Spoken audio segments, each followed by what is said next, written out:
Hello and welcome. Tonight, I invite you to settle in and listen as we journey into one of the most captivating mysteries of the ancient world. For over a century, scholars, adventurers, and dreamers have tried to unlock the secrets of a single clay disc discovered on the island of Crete, a disc whose spiraling symbols have never surrendered their meaning. This is the story of the Phaistos Disc, why it was made, who created it, and why it still refuses to be deciphered. Let's begin. Why the Phaistos Disc still refuses to be deciphered. Chapter 1. A Discovery in the Dust. In the summer of 1908, the Italian archaeologist Luigi Pernier knelt among the sun-warmed ruins of Phaistos, a Minoan palace perched on the southern coast of Crete. His excavation team had been clearing the debris of collapsed walls and centuries of wind-blown soil when they stumbled upon a small underground chamber. Inside, beneath a layer of rubble, lay an object unlike any other, a clay disc 16 centimeters across, inscribed on both sides with a spiral of stamped symbols. Pernier gently lifted the disc, brushing away the dirt that clung to its surface. The impressions were crisp, as if the clay had only recently dried. Around him, the palace walls glowed in the late afternoon light, mute witnesses to a civilization that had vanished more than 3,000 years earlier. He did not know it then, but the disc would become one of the most confounding puzzles in the study of the ancient Aegean. What made the find so extraordinary was not just its age, dating to roughly 1700 BCE, but the form of its writing. Unlike the familiar Linear A and Linear B scripts used elsewhere on Crete, these symbols had never been seen before. There were 242 signs in total, arranged in a continuous spiral that began at the edge and wound inward. Some figures were easy to recognize, a plumed head, a fish, a flower, but others seemed purely abstract. The disc was fired clay, intentionally hardened to last. Pernier understood at once that it was no ordinary administrative record or economic ledger.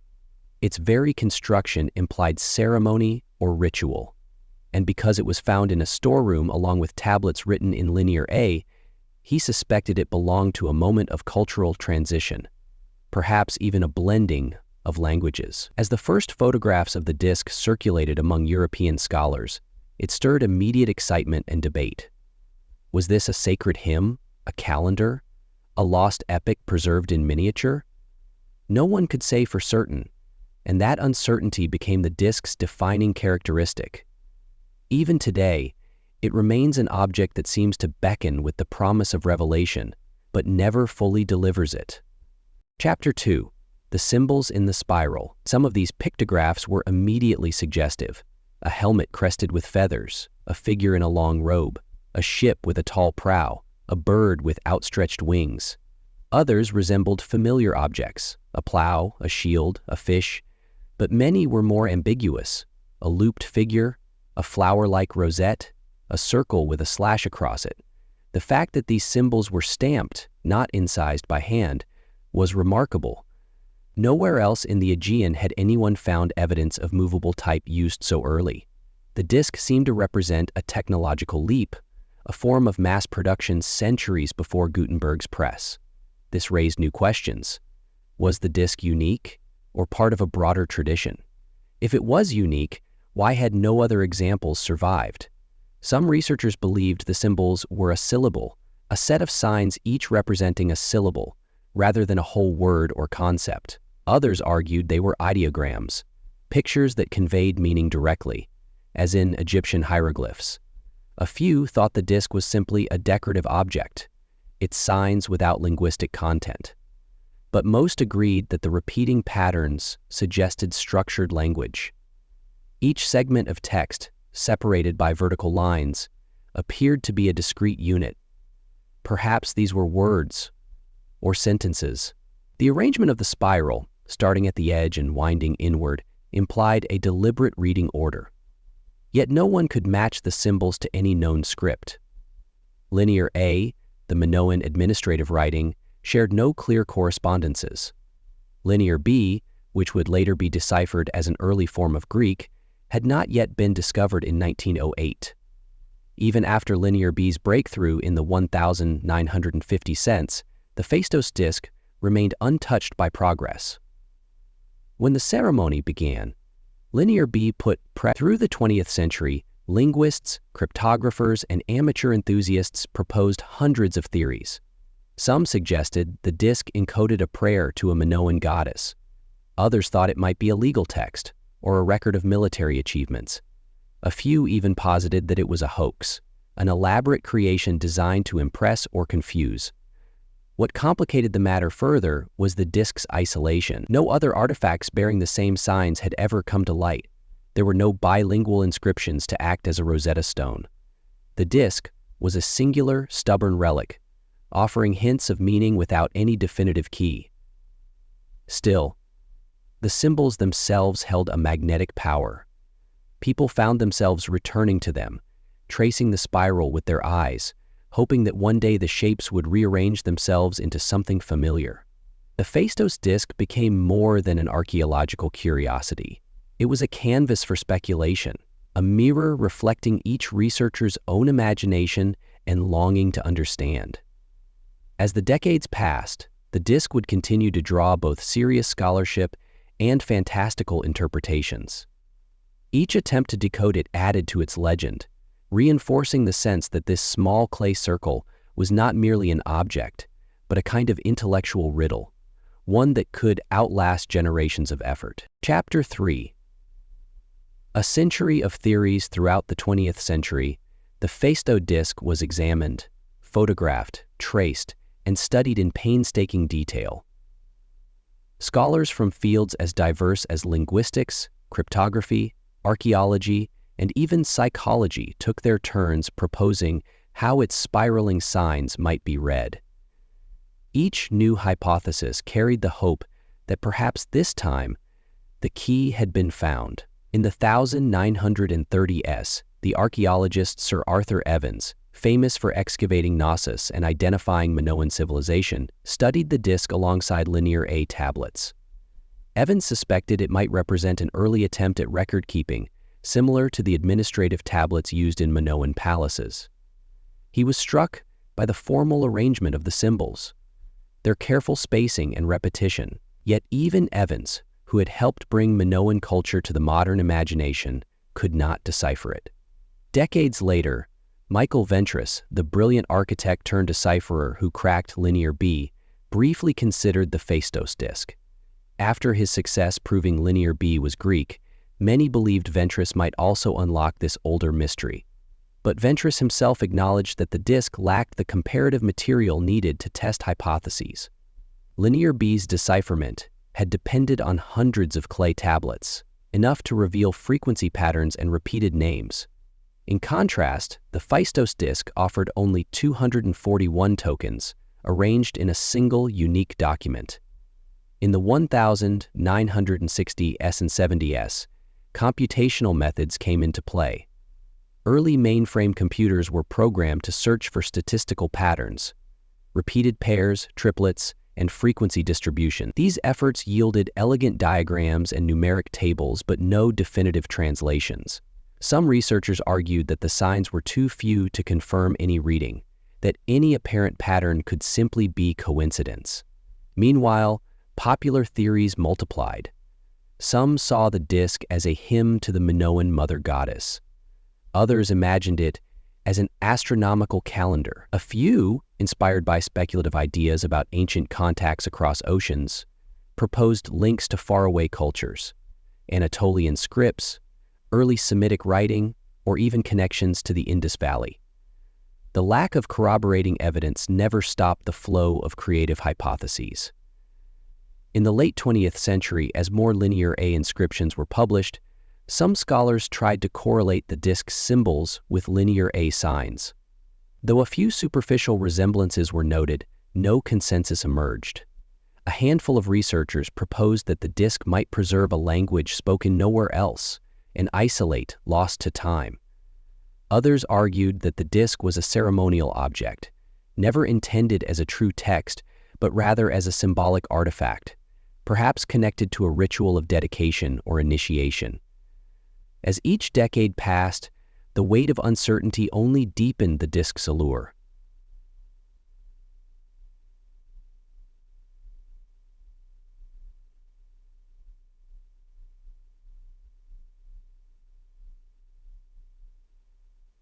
Others argued that the disc was a ceremonial object, never intended to be read for Saint Bernard.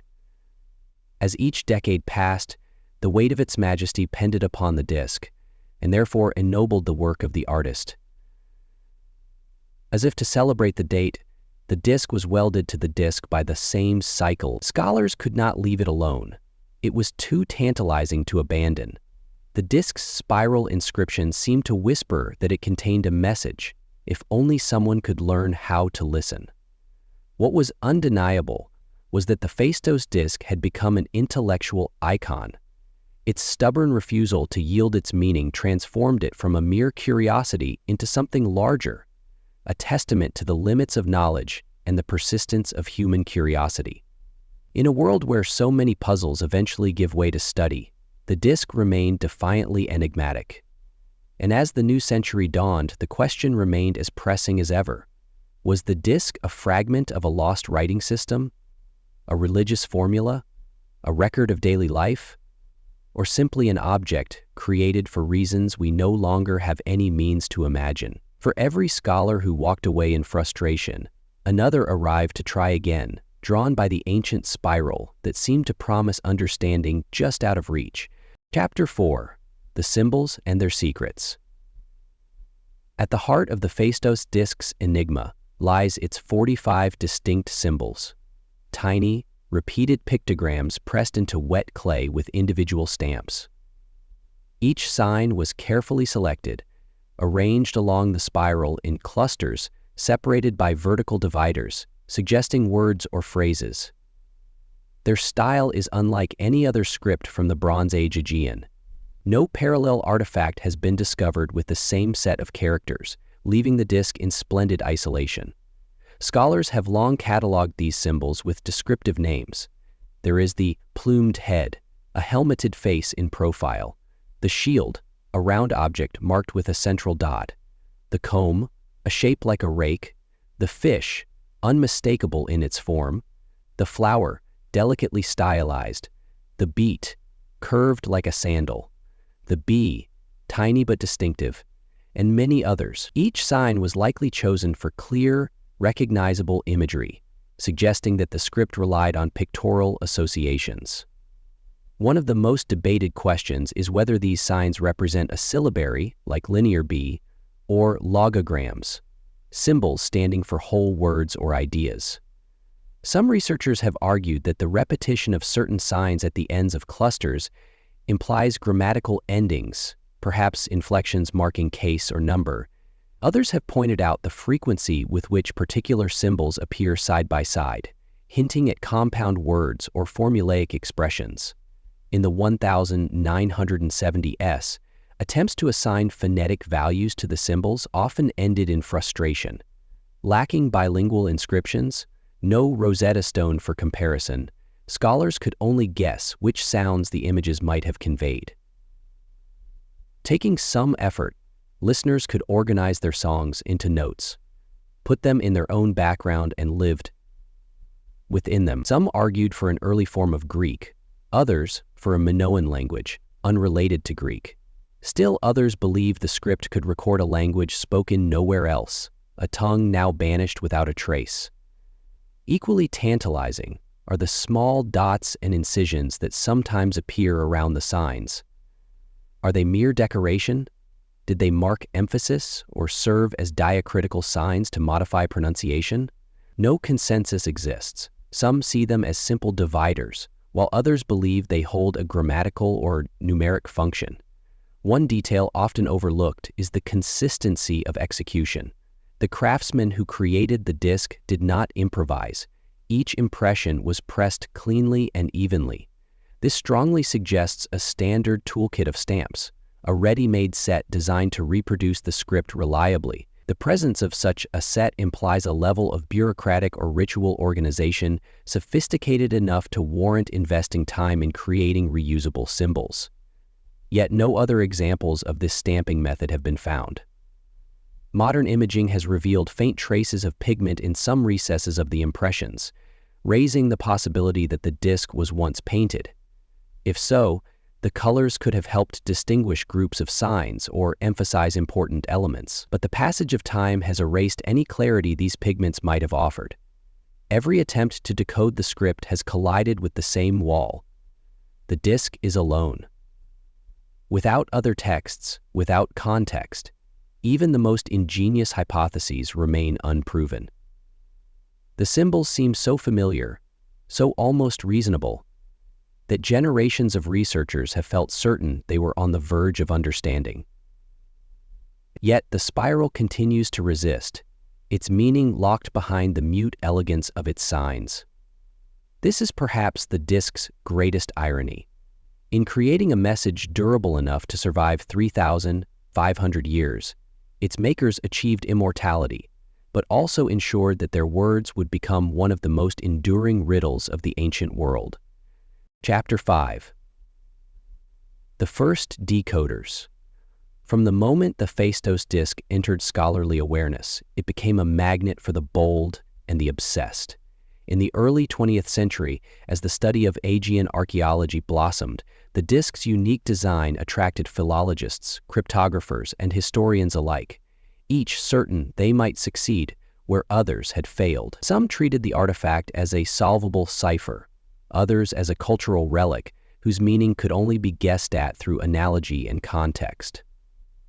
Luigi Pernier himself made the first attempt to interpret the disc, suggesting it was a religious hymn. But without any comparative script, even he admitted his ideas were speculative. In the decades that followed, prominent figures like Sir Arthur Evans, the excavator of Knossos and decipherer of Linear B's cousin script, Linear A, speculated that the disc might reflect Minoan religion or ceremonial practice. Yet even Evans, who had unraveled other Bronze Age mysteries, admitted the disc was baffling. One of the earliest comprehensive attempts to crack the disc came in the 1930s from British scholar Sir John Myers. He catalogued and numbered the signs, creating a reference system still in use today. Myers approached the disc with linguistic rigor, analyzing the frequency and position of each sign and comparing patterns across both sides. His work laid the groundwork for later statistical studies, but like others, he had no way to test his interpretations against a known language.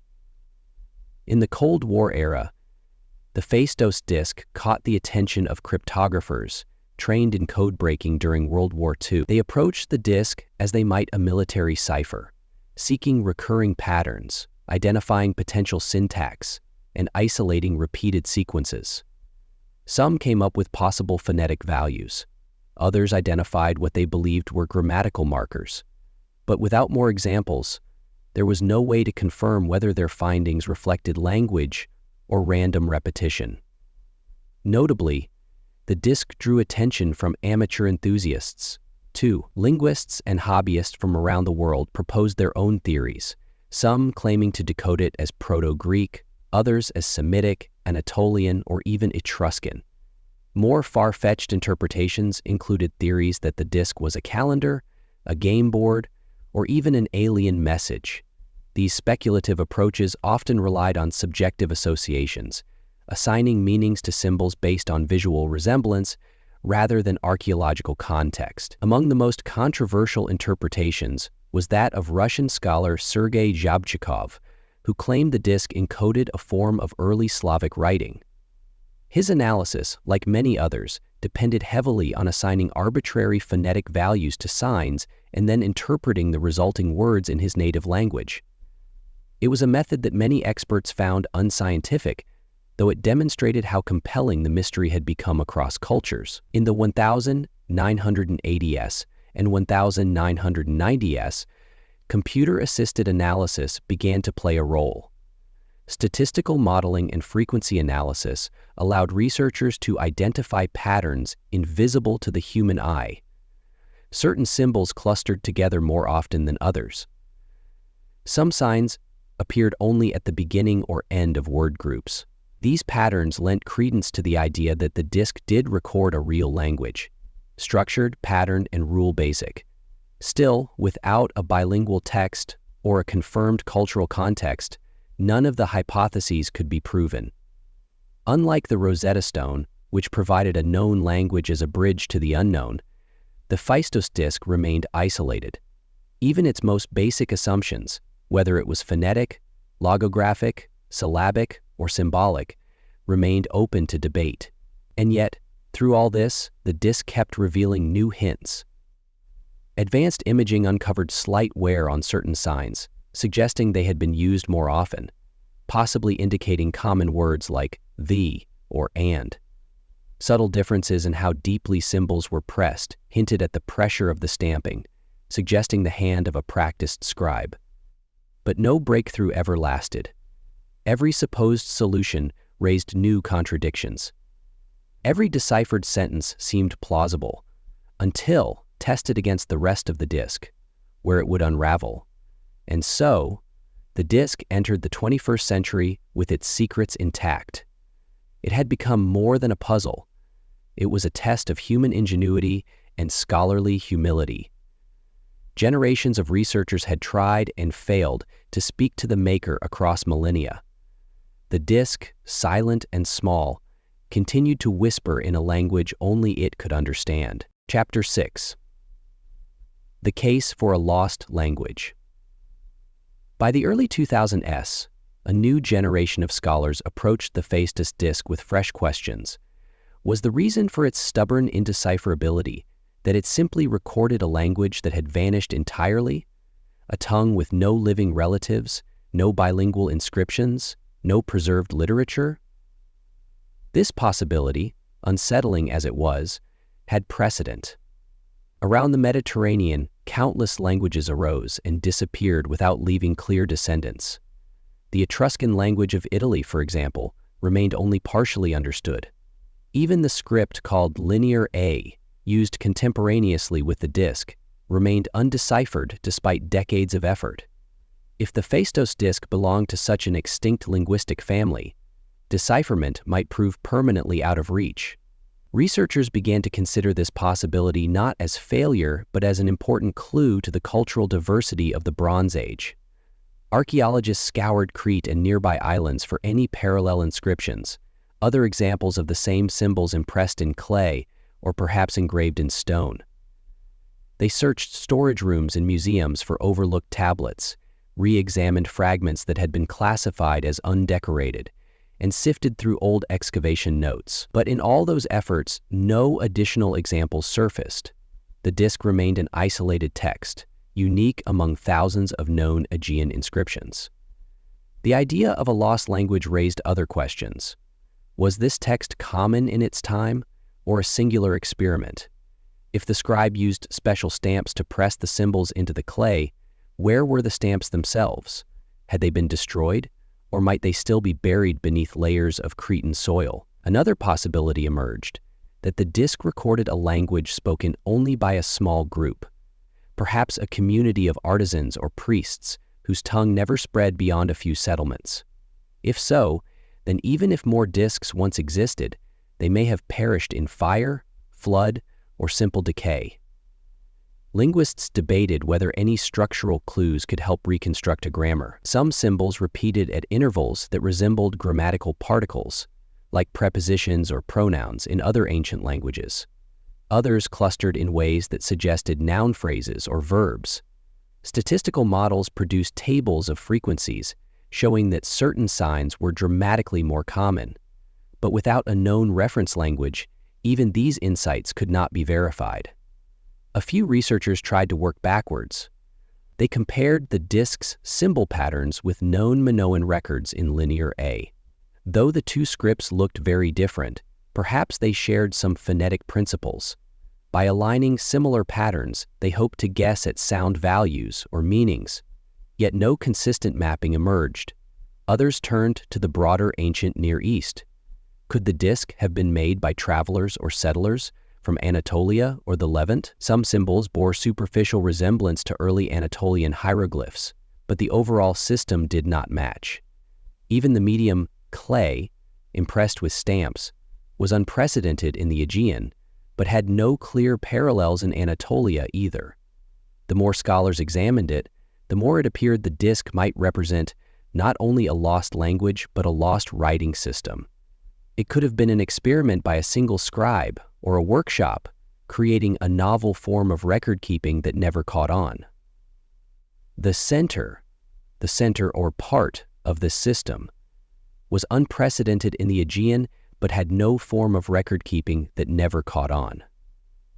Thus, fire, air, and air, fire, air, and air.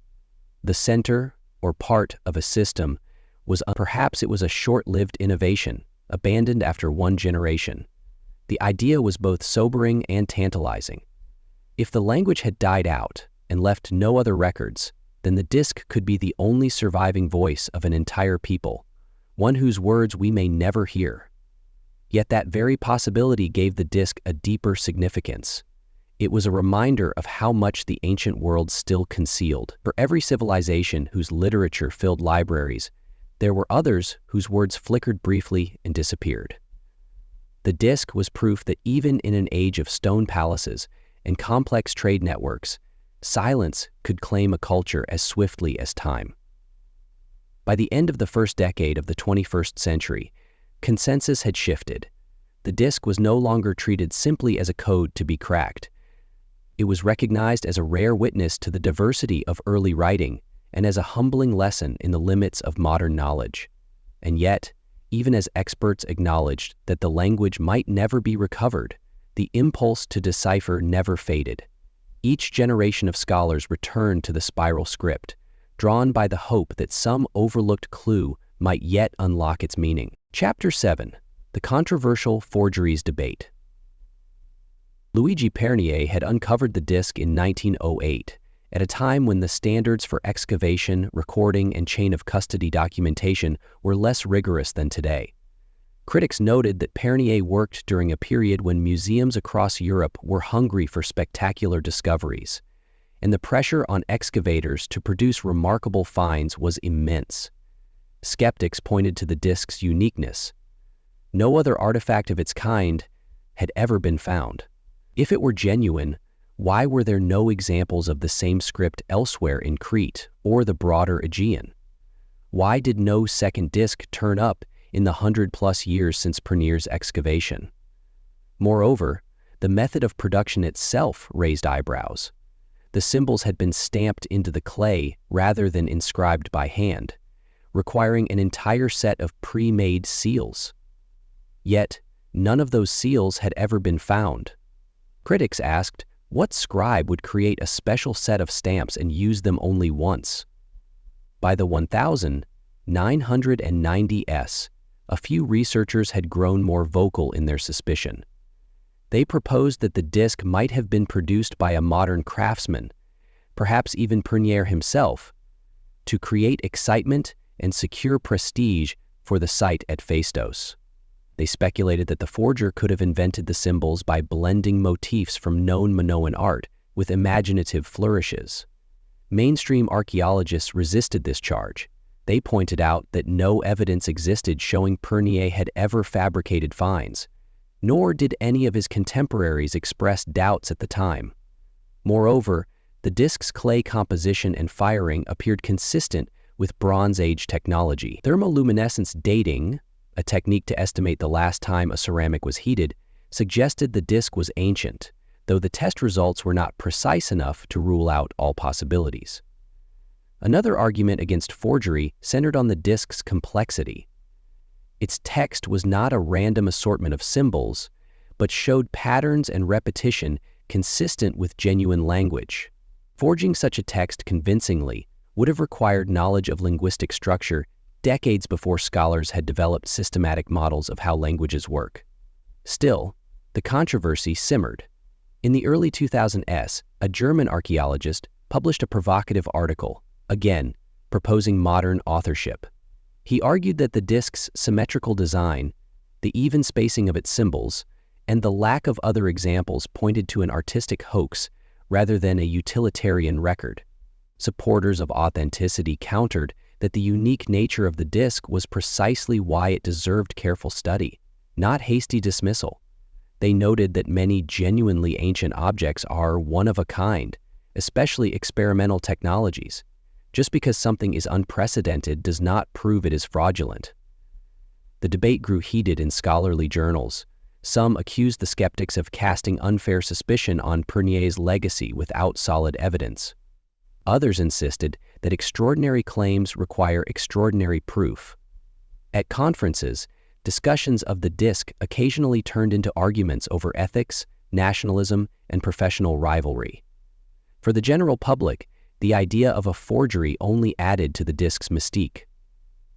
Documentaries began to include segments on the controversy, and museum visitors asked curators whether the artifact was real. The Archaeological Museum of Heraklion, where the disc is displayed, stood by its authenticity but acknowledged that definitive proof was elusive. In the end, most scholars continued to regard the disc as an authentic Bronze Age artifact, but the debate had left a lasting mark. It forced researchers to re-examine the assumptions behind claims of discovery. It highlighted how even established institutions can be vulnerable to error or deception, and how fragile the boundary is between evidence and speculation. Whether genuine or forged, the disc had become a mirror reflecting the hopes, ambitions, and biases of those who studied it. In questioning its authenticity, scholars were also questioning their own methods and the stories they told about the past.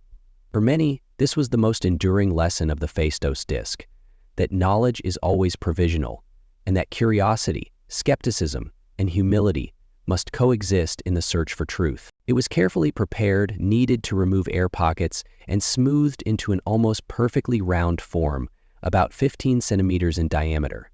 Archaeologists have noted that achieving such uniformity without a potter's wheel or mold would have required practiced skill. Next comes the most remarkable aspect, the stamps. The disc contains 241 symbols arranged in a continuous spiral on both faces. Each symbol was impressed into the soft clay with a stamp of consistent size and depth. Unlike many ancient inscriptions, which vary in clarity depending on the scribe's hand pressure, the Phaistos Disc's marks are nearly uniform.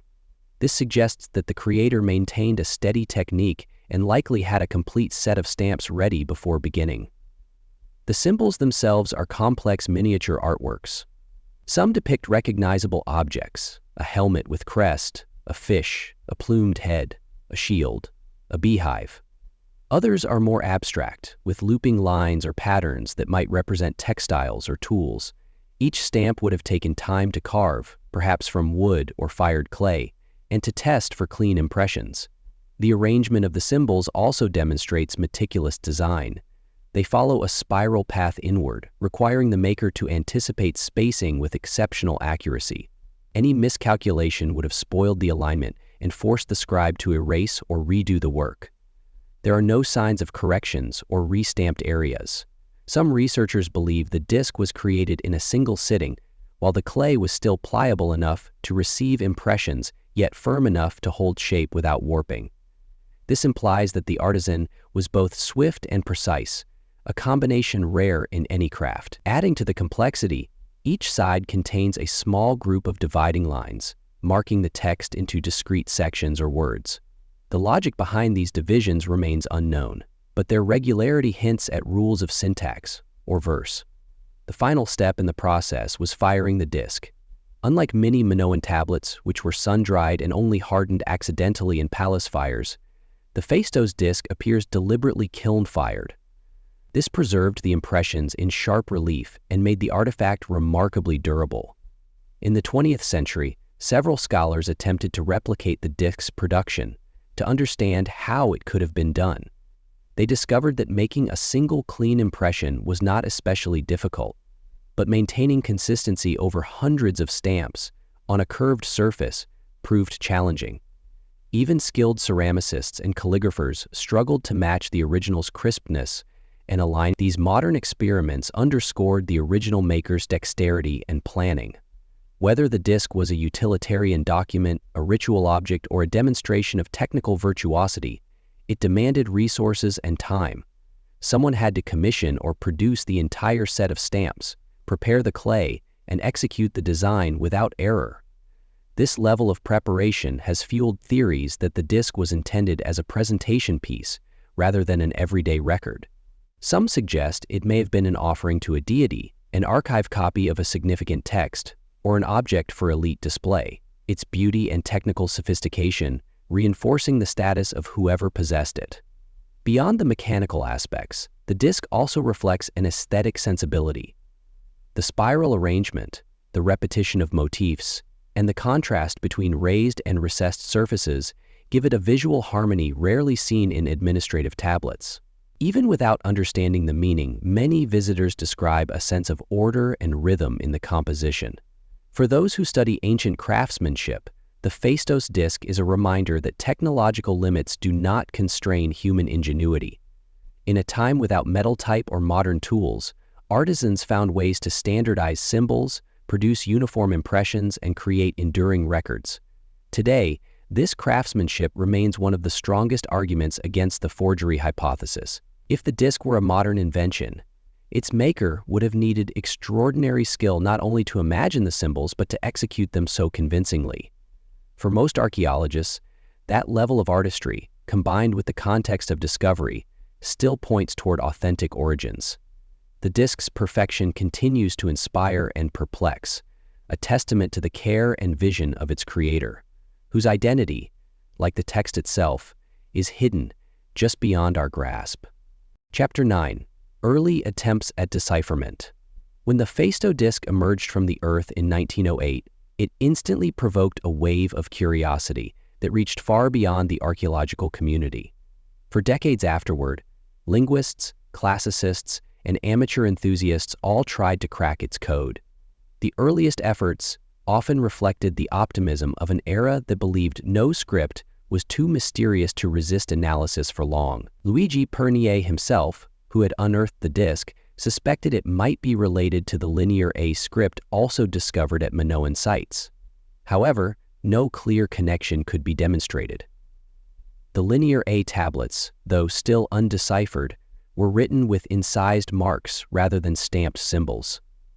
Their signs bore only a passing resemblance to the disc's pictograms. In the 1920s and 1930s, a number of European scholars attempted more systematic approaches. Some began by counting symbol frequencies, a basic technique used in cryptanalysis.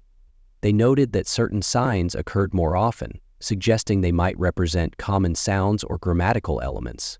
Yet even this seemingly straightforward method led to contradictory conclusions. While some researchers argued that the repetition indicated an inflected language like Greek, others maintained it looked more like a syllabary, in which each sign stood for a consonant-vowel combination. One prominent figure was Sir Arthur Evans, the excavator of Gnosis and the decipherer of Linear B. Though Evans was deeply familiar with Minoan scripts, he found the Phaistos Disc perplexing. He proposed that it might be a form of hieroglyphic writing used on Crete before the rise of Linear A, possibly ceremonial in purpose, but even Evans's extensive experience could not unlock its meaning. Other early theories stretched further afield. Some scholars suggested connections with Anatolian languages such as Luwian, known from contemporary inscriptions in what is now Turkey. Others thought the symbols might record an early form of Phoenician or Cypriot script. As the decades passed, the list of proposed affinities grew longer rather than shorter, including Etruscan, Semitic, and even Basque. In the mid-20th century, the rise of computers and statistical analysis briefly fueled hope that new methods could solve the puzzle. In the 1960s, researchers fed the disc's transcriptions into early computing systems, attempting automated frequency analysis and comparison with known scripts. Yet, without a bilingual reference text, like the Rosetta Stone was for Egyptian hieroglyphs, such techniques yielded no decisive breakthrough. Meanwhile, a handful of interpreters bypassed comparative linguistics entirely and proposed more imaginative readings. Some believed the disc was a calendar, each symbol representing days, lunar phases, or ritual observances. Others thought it was a hymn, a poetic text structured around repeated refrains. A few claimed it recorded a list of offerings or inventories. All these ideas relied heavily on guesswork and the interpreter's own inclinations. The diversity of approaches sometimes led to lively debates. Scholars published decipherments that assigned phonetic values to every sign, only to be contradicted by others who reinterpreted the same symbols as ideograms. For the public, these rival claims created the impression that almost anything could be projected onto the disc, an object so silent that it seemed to echo whatever theory a researcher wished to hear. Despite the confusion, these early attempts were not wasted. They established important groundwork: standardized numbering of the signs, careful line drawings of the impressions, and rigorous cataloging of symbol frequencies. Even when decipherments failed, they clarified which avenues of inquiry were less promising. By the 1970s, it was increasingly clear that without more examples of the script, any claim to have solved the disc was premature. Most serious scholars became cautious, preferring to label it simply as an undeciphered script, likely a syllabary or a mixture of syllabic and ideographic elements. Now, when someone says disembodied voice, it usually indicates a disembodied voice, like an indeciphered element. Still, the ambition to read its message never faded. Each decade brought a new generation of researchers hoping to succeed where their predecessors had failed. They came with fresh tools, computers, databases of ancient languages, statistical models, but also with the same challenge: an isolated artifact with no direct parallels. The early decipherment efforts revealed something essential about the Phaistos Disc. Unlike scripts that gradually yield to cumulative knowledge, this disc resists partial understanding. No small fragment of clarity has emerged to guide researchers onward. It stands as a singular object, whose meaning remains as whole and inscrutable as the day it was fired. And so, the disc continued to hold its secret. At once, an invitation and a rebuke to all who would claim the key. Chapter 10: The Role of Symbolism and Imagery. If there is any common thread in the countless interpretations of the Phaistos Disc, it lies in the power of its imagery. The signs are not merely abstract marks, they are tiny, clear pictures.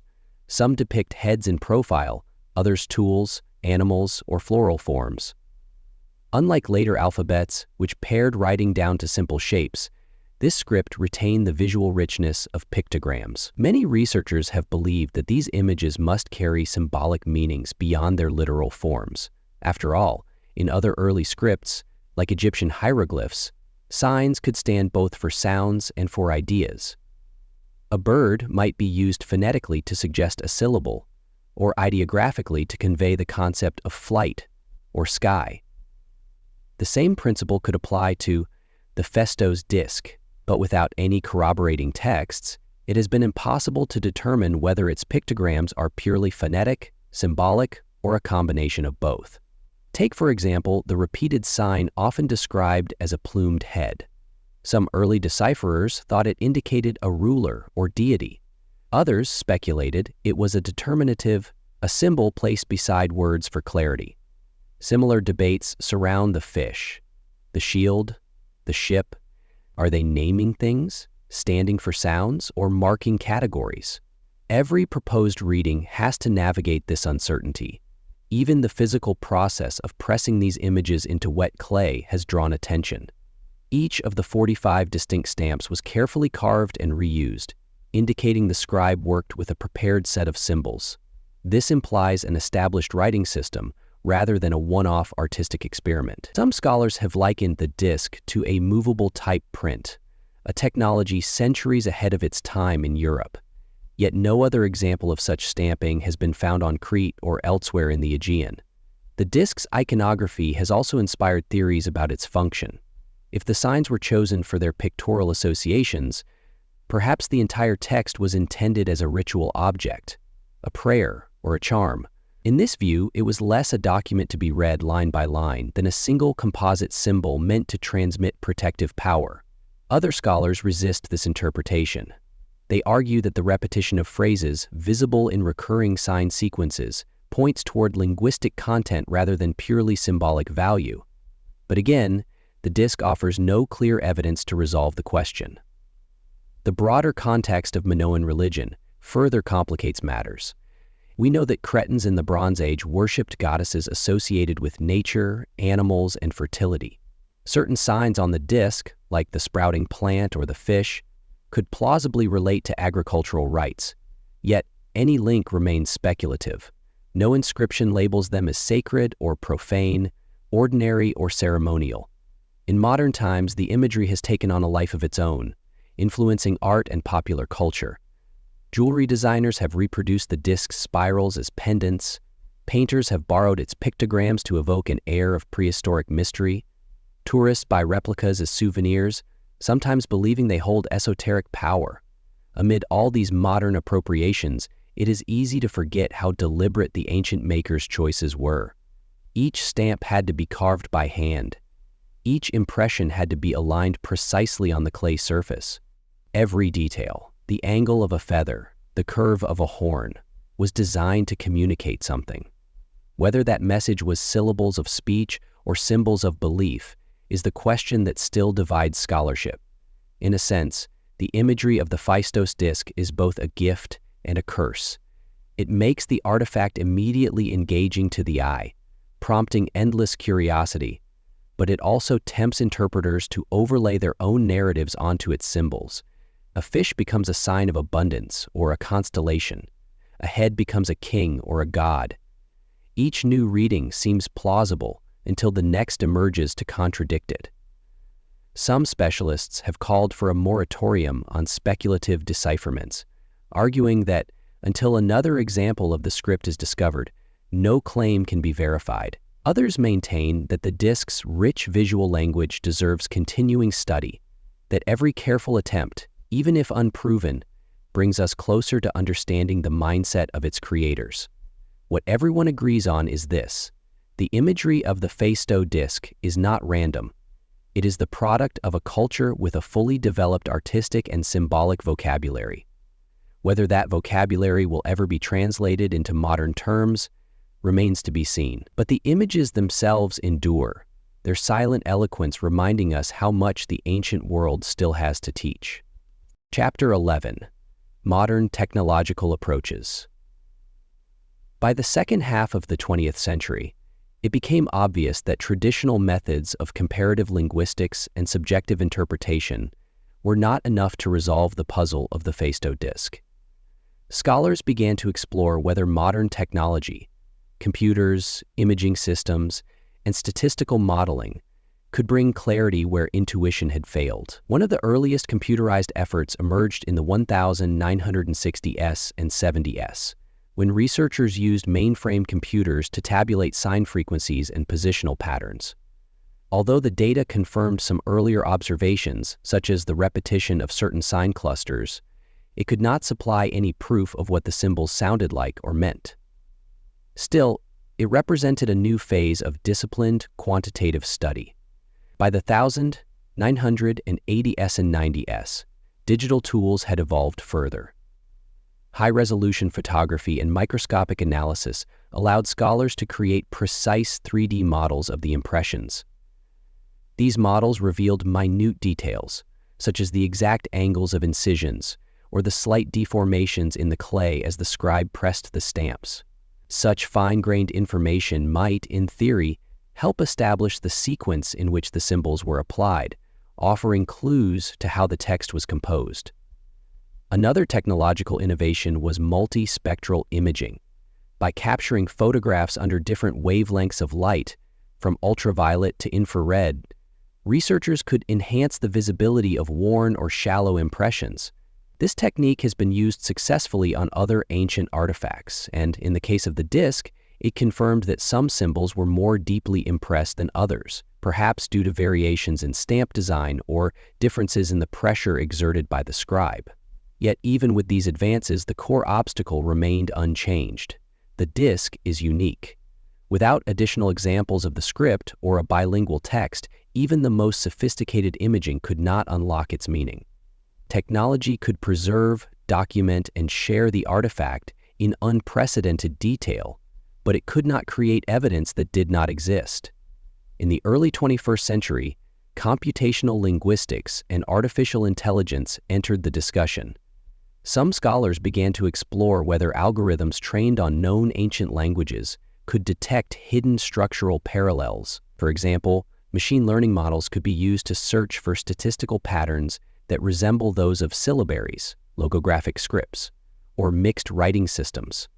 While this approach is promising in principle, it too runs into the problem of limited data.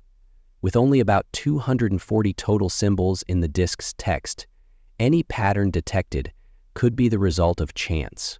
Another line of research has examined whether the disk's shape and layout encode meaning beyond the signs themselves.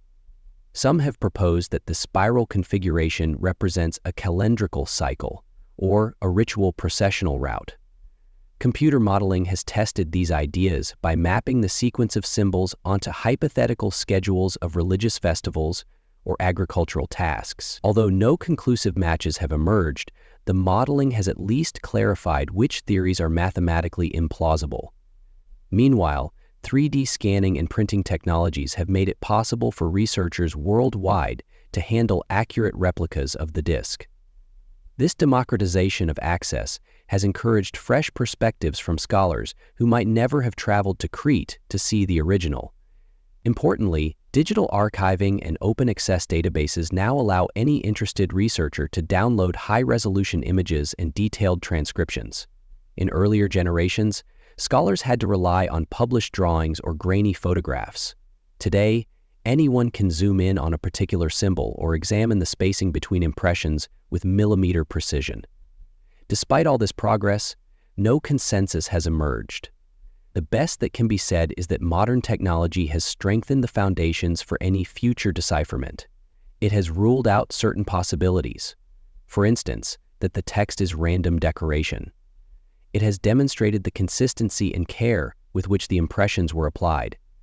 And it has preserved the artifact's details against the slow erosion of time. There is an irony in this situation. The more precisely we document the disk, the more sharply its mystery stands out. Every line and curve is now cataloged, every feature measured and cross-referenced, yet the language itself remains silent. Some scholars have argued that this silence is the true lesson of the Phaistos Disc, that no amount of technological power can substitute for contextual evidence. To decipher a script, one must understand the culture that produced it, the conventions it followed, and the purposes it served.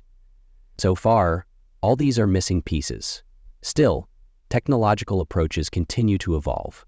Newer forms of artificial intelligence and pattern recognition may yet uncover relationships too subtle for the human eye to detect. And as archaeological work progresses in Crete and the wider Aegean, there is always the chance, however slim, that a second disk will emerge from the soil to complete the puzzle. Until then, the disk remains a paradox of modern scholarship, one of the most precisely studied artifacts in the world and one of the least understood. Chapter 12. Competing Theories and Debates. The sheer variety of theories proposed about the Phaistos Disc is a testament to both its allure and its stubborn opacity. From the early 20th century to the present day, scholars, enthusiasts, and occasional eccentrics have offered interpretations ranging from plausible to fantastical. Some of the earliest theories suggested the disk might be a syllabary similar to linear B. Proponents pointed to repeating sign sequences as evidence that the script represented syllables combined to form words. This interpretation was consistent with other Aegean scripts, but critics noted the lack of clear parallels between the disk's symbols and those of known syllabaries. Without recurring ideograms or numerals to anchor the text, even the syllabic hypothesis was speculative. Another long-standing proposal argued that the disk recorded a hymn or ritual liturgy. The spiral layout was thought to mirror ceremonial recitation or movement, while the neat divisions between clusters of symbols might indicate verses or refrains. This idea aligned with what scholars knew of Minoan religious practices, which often involved processions and repeated invocations. However, opponents observed that there was no independent evidence tying the disk to any specific ritual. A more functional hypothesis proposed that the disk was an inventory or a list of goods. According to this reading, each cluster represented a type of commodity, perhaps accompanied by quantities or destinations. The repetition of certain symbols could indicate standard trade items like grain, oil, or textiles. While the Minoans were indeed active traders, critics countered that inventories were more often kept on clay tablets, in a linear format rather than a spiral. Beyond these relatively restrained theories lay more imaginative speculations. Some researchers have proposed that the disk encodes astronomical data, mapping celestial cycles or eclipses. This interpretation draws on the Minoans' known fascination with celestial events, reflected in the alignment of some palace structures and ceremonial spaces.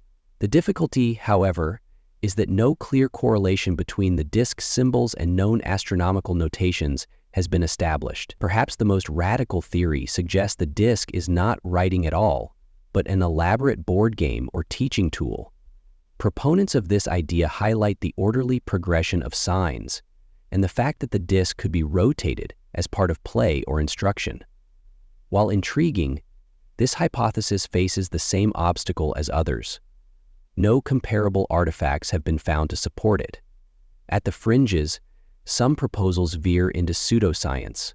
Few authors have argued that the disk must be evidence of contact with ancient extraterrestrial visitors or survivors of a lost civilization like Atlantis. These interpretations typically rely on a presumed sudden appearance of advanced technology and symbolism. However, no serious archaeological evidence has ever supported these claims. Academic debate about the disk has also centered on whether it represents a genuine Minoan product or a later artifact imported from elsewhere. Records of the disk have also centered on whether it represents a genuine Minoan product or a later artifact imported from elsewhere. Some scholars note that the clay used to make the disk was likely local, and the style of the signs resembles Minoan artistic conventions. Others point out that the absence of similar objects in Cretan excavations leaves open the possibility of a foreign origin, perhaps from Anatolia or the Levant. For each theory, there is often a counter-argument of equal weight. When a researcher claims the symbols resemble Cypriot syllabic signs, another will produce tables showing how the resemblance fails under closer statistical scrutiny. When someone proposes a calendrical interpretation, others demonstrate that the numerical patterns are inconsistent with known ancient calendars. These debates, while sometimes frustrating, have an important scholarly purpose. They continually test ideas against the available evidence, ensuring that any hypothesis must withstand rigorous critique before it can gain wide acceptance. In this respect, the disk has acted as a proving ground for methods of decipherment and argumentation.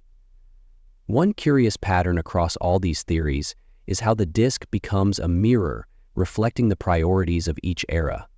Early 20th century scholars, influenced by colonial notions of cultural hierarchy, often assumed the disk must be a religious text.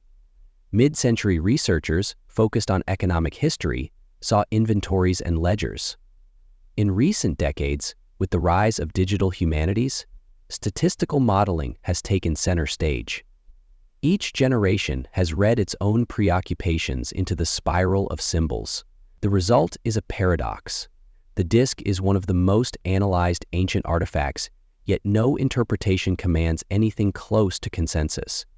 Every hypothesis remains provisional, awaiting either new evidence or a sudden conceptual breakthrough. For many researchers, this makes the Phaistos Disc less an object to be definitively solved and more a perpetual invitation to question how we know what we think we know about the past. Each attempt to interpret it reminds us that evidence can be precise but still incomplete, and that certainty is often elusive in archaeology. In this way, the disc has become not only an artifact of Minoan culture, but a symbol of scholarly humility. It challenges us to imagine, to test, to doubt, and to accept that some mysteries endure. Chapter 13.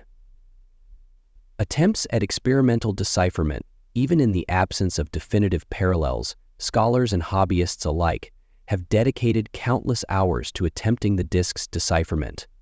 Some have approached the task systematically, developing experimental methods to analyze the symbols and their frequencies. Others have relied more on intuition or analogy to other ancient scripts, a focus on sophistication and freedom. With analyticals, the sheer diversity of these approaches has made the Phaistos Disc a fascinating case study in the evolution of decipherment techniques. One of the earliest experimental efforts began shortly after the disk's discovery.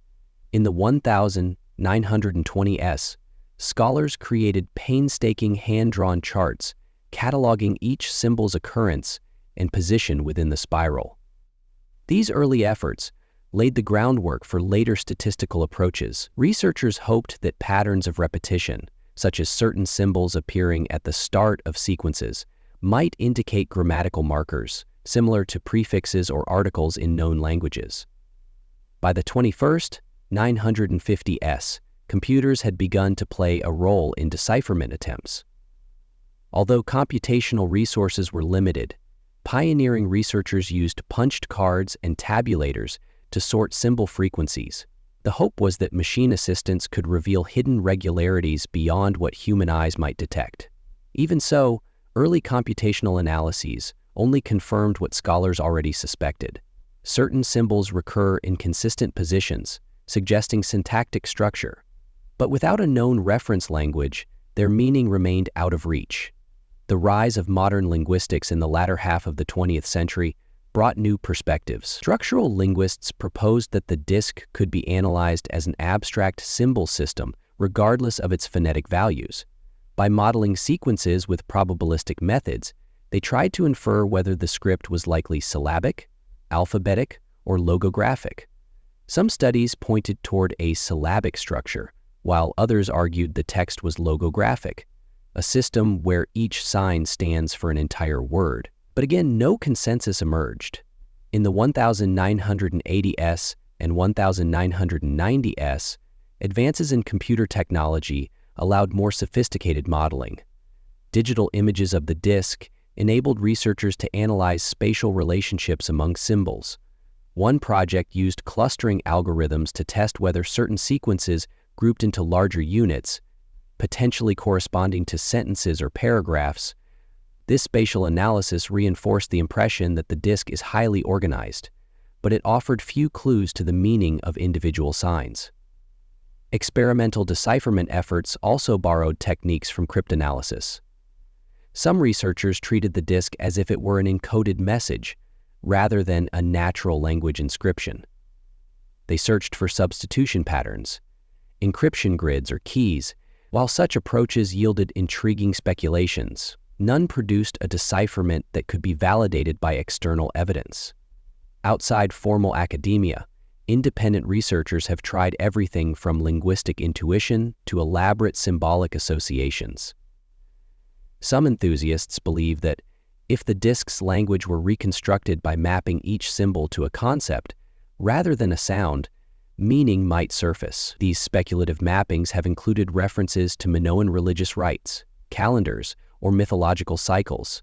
Yet without external corroboration, such proposals remain speculative. A handful of scholars have argued that the disk might have been produced primarily for ceremonial or symbolic purposes, rather than to convey a detailed narrative. This idea suggests that the symbols may not represent language in the strict sense, but rather serve as visual prompts or mnemonic aids. If so, attempts to decipher the disk as a linguistic text could be inherently misguided. Despite these frustrations, the sustained effort to decode the disk has contributed to broader fields of knowledge. Researchers have refined statistical methods and developed new tools for analyzing incomplete texts. The disk has also inspired comparative studies of undeciphered scripts worldwide, including Rongo-Rongo from Easter Island and the Indus Valley symbols. Another remarkable aspect of these efforts is their persistence across generations. When one theory falls out of favor, another arises to take its place. The disk has become a kind of intellectual lodestone, drawing those intrigued by the interplay of order and mystery. Its elegant spiral seems to invite the human mind to trace a path to understanding, however elusive. The discipline of epigraphy, the study of inscriptions, has long wrestled with the problem of partial evidence. The Phaistos Disc represents this challenge in a particularly distilled form, a text with no certain reference points, no known language, and no clear function. The fact that scholars continue to labor over it demonstrates a deep-seated conviction that meaning, however hidden, is never beyond reach. And so, the work continues. Each generation inherits the hypotheses and data of its predecessors, refining, revising, and sometimes discarding them. Exercising the deep-seated hidden force. The Phaistos tradition must be seen for what it is. In this process, the disc has become more than an archaeological curiosity.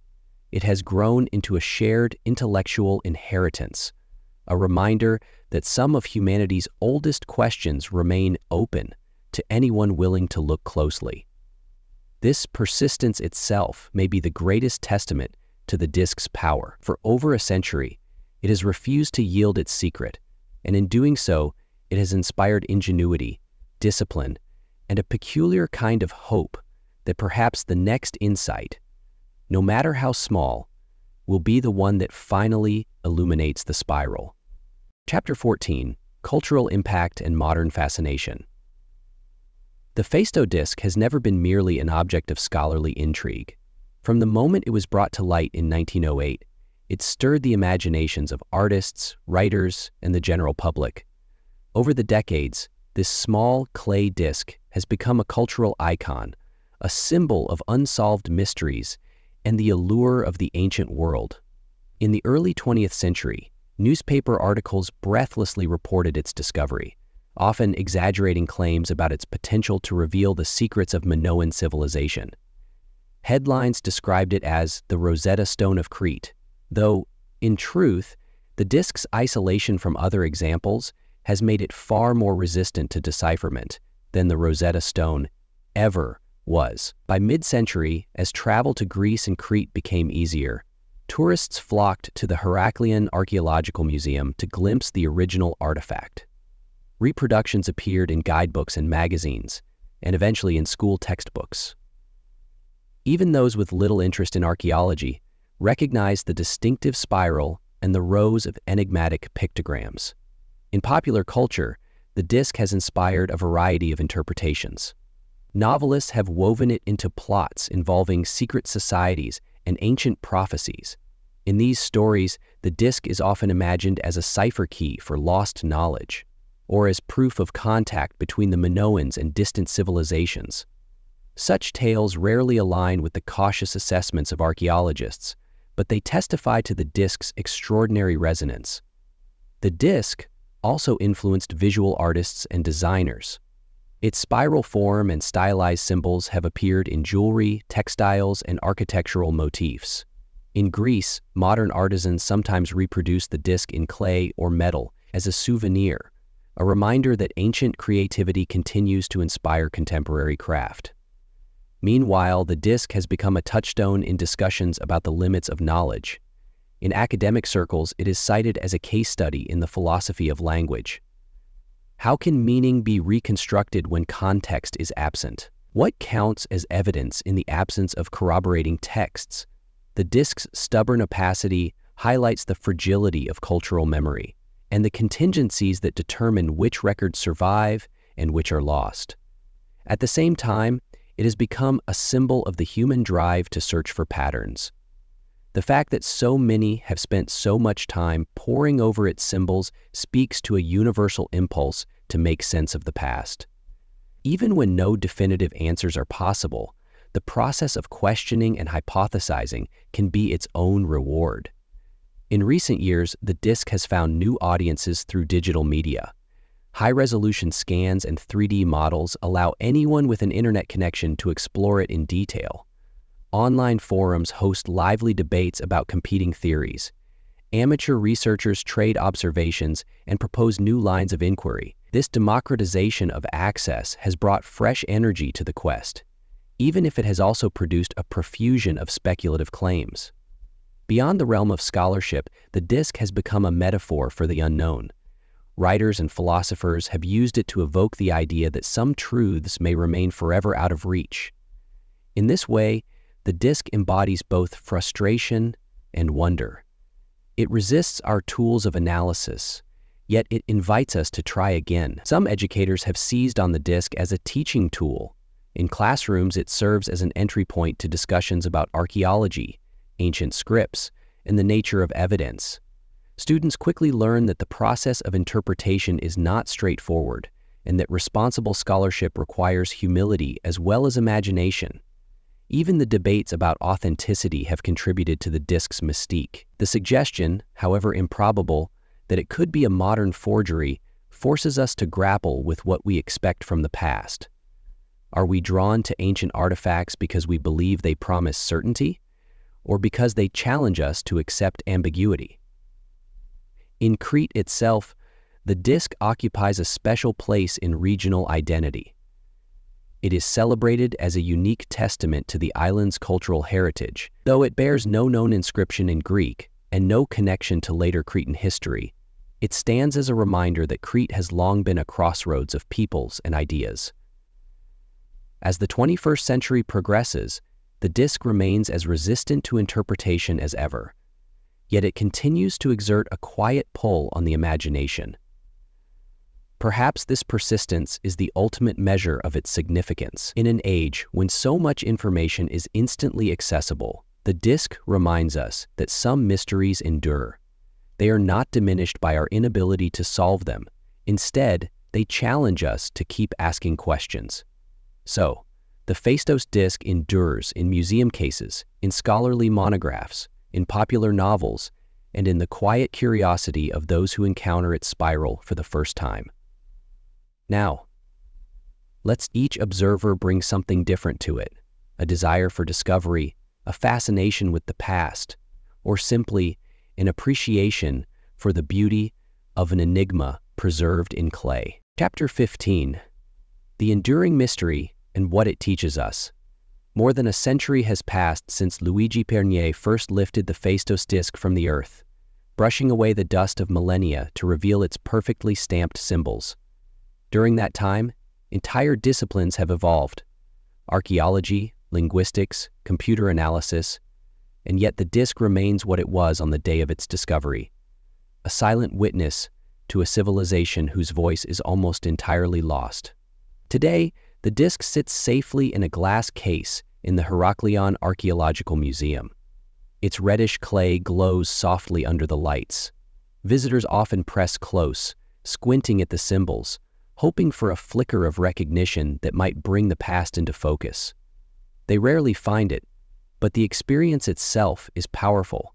In an era saturated with information, here is a simple object that refuses to surrender its secrets. This refusal has been a gift as much as a frustration. The disc challenges assumptions about what it means to know. Archaeologists are trained to build interpretations on evidence, to assemble fragments into coherent stories. Yet the disc resists every attempt to make it speak with certainty. In this sense, it embodies the limits of historical inquiry. Some knowledge simply does not survive. That is neither a failure of scholarship nor a flaw in the object. It is the nature of time. Over the decades, attempts to decode the disc have produced a rich legacy of ideas. Each generation of researchers has proposed solutions, some careful and methodical, others more fanciful. Though none has been universally accepted, each has contributed to a larger understanding of how scripts evolve, how symbols can be analyzed, and how interpretations are tested. Even failed hypotheses have value. They sharpen our questions and remind us that conclusions are provisional. This process reveals a deeper truth. The pursuit of understanding is as meaningful as the discovery itself. For the disc has not only tested our intellect, but also stirred our imagination. It has inspired writers to invent stories, artists to create new designs, and philosophers to reflect on how knowledge is built. In this way, it has lived many lives beyond the Minoan world in which it was made. One of the disc's most profound lessons lies in the interplay between evidence and wonder. Scholars know precisely where it was found, how it was made, and what it looks like in every detail. Yet what it meant, what message it was intended to carry, remains an open question. This combination of clarity and obscurity is what gives the disc its power. It reminds us that history is always a conversation between what endures and what is lost. The disc also demonstrates how much cultural knowledge depends on context. If even a few additional examples of similar writing had survived, the symbols might have been deciphered decades ago. A bilingual inscription, like the Rosetta Stone for Egyptian hieroglyphs, would almost certainly have unlocked its language. But no such artifact has appeared. In the absence of context, the disc is a single, vivid voice with no chorus to join. That isolation has made it a universal symbol. For scholars, it stands as a challenge, the ultimate puzzle waiting for a breakthrough. For visitors, it suggests that the past is richer and stranger than we imagine. For educators, it provides a perfect case study in critical thinking, showing how evidence is weighed and arguments are constructed. As technology advances, new tools may someday illuminate aspects of the disc we cannot yet see. Perhaps microscopic residue analysis will detect traces of pigments or materials that hint at its purpose. Perhaps new excavations in Crete will yield a second disc or a tablet that offers clues.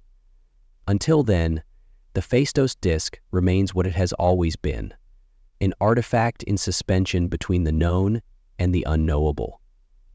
It is easy to feel frustrated by its stubborn silence, but there is also something hopeful in it. One day, we may be able to deconstruct this box, but we need to keep everything else in tow. Perhaps new excavations in Crete will yield a second disc that indicates a stubborn silence. But there is also something hopeful in it. The disc invites every generation to take up the question anew, to test old assumptions, and to imagine new possibilities. In this way, it ensures that the work of discovery is never complete. It reminds us that the past is not a closed book.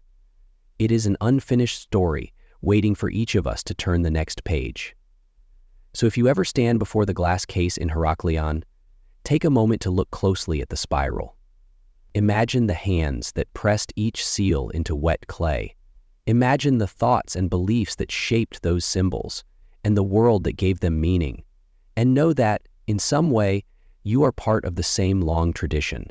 A human impulse to ask questions, to search for patterns, and to wonder at the mysteries that time preserves.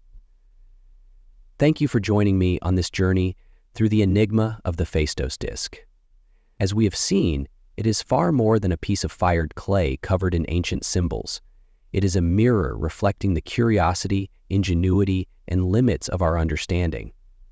For over a century, scholars, dreamers, and skeptics alike have tried to decipher it, and in that collective effort, we glimpse the timeless human desire to make sense of the unknown.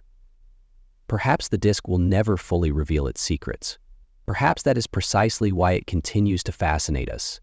It stands as a reminder that even in an age of vast knowledge, there are still corners of history that remain hidden, waiting patiently for new questions, fresh perspectives, and the next pair of eyes to look upon them with wonder. Until then, the Phaistos Disc will continue to whisper across the centuries, inviting us to imagine, to explore, and to honor the mysteries that have shaped our shared past. Thank you for listening, and may the spirit of curiosity guide you wherever your own questions may lead.